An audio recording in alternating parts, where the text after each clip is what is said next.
여러분, 인플레이션이 정점을 넘어섰다 하는 이야기가 지금 미국에서 나오고 있습니다. 왜냐고요? 단서는 여기에 있습니다. 5월 개인 소비 지출 물가지수 PCE 지수라는 겁니다. 이게 6.3% 상승했다고 발표를 했습니다. 6.3%. 이것은 4월하고 비교하면 똑같은 수준입니다. 40년 만에 최대폭을 기록을 했던 말입니다. 3월에는 6.6%였잖아요. 그죠? 6.6%. 이게 40년 만에 최대폭이었거든요. 그때보다는 지금 상승세가 둔화되고 있는 모습이에요. 실제로 보시면 6.3%죠. 예, 여러분 글자가 작아서 조금 안 보이실 텐데 제가 읽어드리겠습니다. 실제 말입니다. 예, 5월 달에 6.3%의 PCE 물가가 4월 달에 6.3%입니다. 그리고 3월 달에는 6.6%였습니다. 2월 달에는 6.3%고요. 그러니까 3월 달에 6.6%였으니까 이것을 보면 말입니다. 6.6%, 6.3%, 6.3% 뭔가 정점을 지나서 회복하는 모양새, 뭐 회복이라고 이야기해야 되나 이게? 어쨌든 인플레이션이 좀 정점을 지났다 이런 모양새가 나타나는 거잖아요. 이게 여러분 PCE 물가지수가 중요한 이유는요. 미국의 중앙은행인 연방준비제도가 이 지표를 굉장히 효율적으로 활용을 합니다. CPI 지수라고 이야기하는 소비자 물가지수보다는요. PCE 물가지수를 더 신용합니다. 그렇기 때문에 PCE 물가지수가 어떻게 움직이는지가 굉장히 중요합니다. 그런데 이 물가지수가 좀 떨어져 보이는 모양새, 그러니까 인플레이션 정점 도착했다 이렇게 지금 시장에서는 읽는 거죠. 게다가 말입니다. 그 아래에 보면 근원 PCE 물가가 있습니다. 근원이라는 게 뿌리 근자거든요. 근원이라는 것은 이 계절적 변수가 있거나 일시적 변수가 있는 것들이 있잖아요. 예를 들어서 계절적 변수가 있는 것은 농산물 같은 게 계절적 변수가 있죠. 그 다음에 일시적 변수가 있는 것은 국제 유가 같은 게 일시적 변수가 있습니다. 이 계절적 변수나 일시적 변수가 있는 것은 빼내고 나머지를 가지고 물가를 계산하는데 이 물가가 진짜 어뜸이라는 뜻에서 근원 PCE 물가지수라고 합니다. 그런데 그 근원 PCE 물가지수가 지난 2월에 5.3을 찍었는데요. 5.3을 찍을 때도 마찬가지 40년 만에 최고치라고 이야기했습니다. 그런데 3월에는 5.2로 떨어졌고요. 그리고 4월에는 4.9로 떨어졌고요. 5월에도 4.7로 떨어졌습니다. 굉장히 빠른 속도로 떨어지죠. 굉장히 빠른 속도로. 게다가 말입니다. 시장의 전망치보다도 지금 굉장히 낮아요. 예를 들어서 말입니다. 다우존스에서 집계했을 때는 적어도 0.4% 정도 밑도입니다. 그러니까 5.1%까지 올라갈 거다 하고 예상을 했는데 오히려 내려갔습니다. 월가 시장의 전망치는요. 이게 4.8% 정도 될 거다 예상을 했지만 실질적으로는 4.7%를 밑도는 결과를 가져왔습니다. 이것은 말입니다. 결국 인플레이션이 정점을 도달한 것 아닌가 이렇게 지금 예상하고 있는 겁니다. 그래서 아마도 말입니다. 시장에 이 PCE 물가지수의 어떤 상황이 영향을 미칠 거로 예상이 들어요.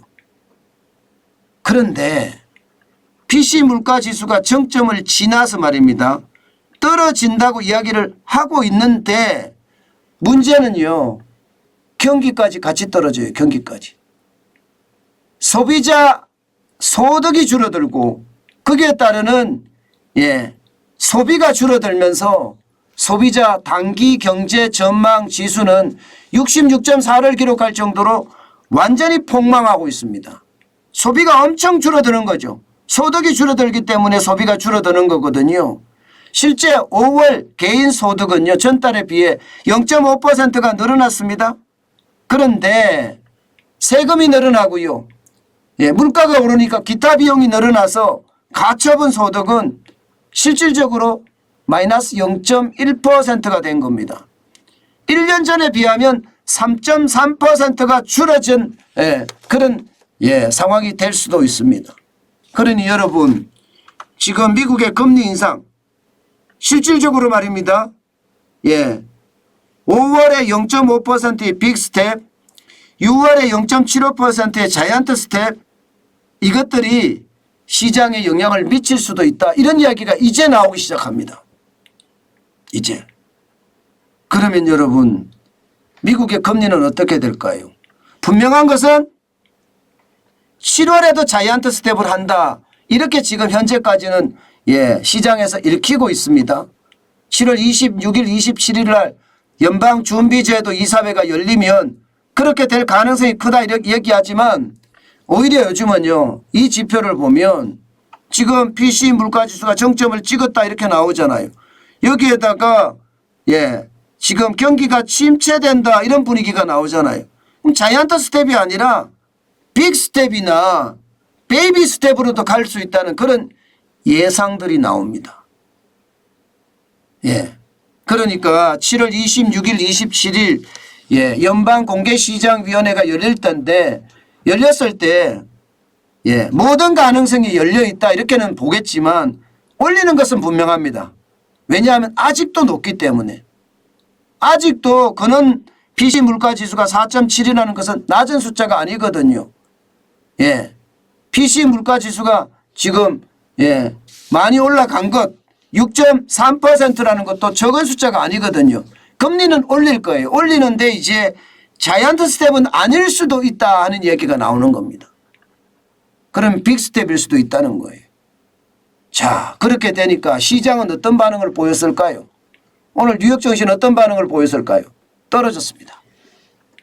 오늘 보시는 것처럼 굉장히 많이 떨어졌다가 회복하는 듯 보였지만 결국은 떨어졌어요. 0.82%가 떨어졌습니다. 253.88을 기록했고요. 3775.43을 기록했습니다. 결국 말입니다. 시장에서 하락으로 반응을 했다는 것은요. 이게 물가지수가 정점을 지났지만 아직 낮은 수준이 아니다 이렇게 생각을 하는 거고요. 그렇기 때문에 연방준비제도에서도 공개시장위원회를 열어서 금리를 올릴 거다 이렇게 예상이 됩니다. 그에 따라서 침체까지도 같이 일어날 거다 이렇게 예상하고 있는 겁니다. 시장은요. 나스닥도 마찬가지입니다. 나스닥도 지금 1.33%가 빠져서요. 149.15가 떨어졌습니다. 11,028.74로 마감했습니다. 오늘 새벽 시황입니다. 이런 것을 보면요. 아직까지 여러분 인플레이션이 정점을 지났다고 하더라도 주가가 급반등할 거다 이런 생각은 저는 하지 않습니다. 왜냐하면 그만큼 말입니다. 금리 인상에 대한 현장의 어떤 효과들이 나타나서 경기 침체로 곤두박질 칠 수도 있으니까요. 심지어 말입니다. 제롬 파월 연방준비제도 의장도 말입니다. 지금 뭐라고 이야기합니까 여러분? 연착륙 막을 수도 없지만 진짜 힘들 수도 있다. 이런 표현까지 가끔 내잖아요. 그렇기 때문에 여러분 지금은요. 이게 물가가 정점을 지난 게 중요한 게 아니는 거예요. 물가가 2%대로 잡히고요. 경기 침체가 중단되는 것. 이게 아마 시장에서 원하는 것은 아닐까. 저는 다시 한번 생각을 해봅니다. 여러분, 시장은 늘 변화가 심합니다. 그 변화가 심한 시장에서요. 요즘 같을 때는요. 관망장세가 좋습니다. 현금을 쌓아가는 것 말입니다. 하루하루가 다르잖아요. 지금. 롤러코스터 장세가 계속 일어나니까요. 변동성이 이렇게 심할 때는 저축도 그 그 양을 굉장히 줄여야 돼요. 저도 굉장히 줄였거든요. 저는 삼성전자 한 주 사는데 요즘은 진력을 다하고 있고요. 계속 떨어지면 계속 저축을 더 해갈 겁니다. 저는. 그렇지만 항상 시장을 호시우보 호랑이 눈으로 쳐다보고요. 소의 발걸음으로 걸어가는 것처럼 조심하고 또 조심할 것입니다. 오늘도 여러분들 조심조심해서 시장을 바라봤으면 좋겠습니다.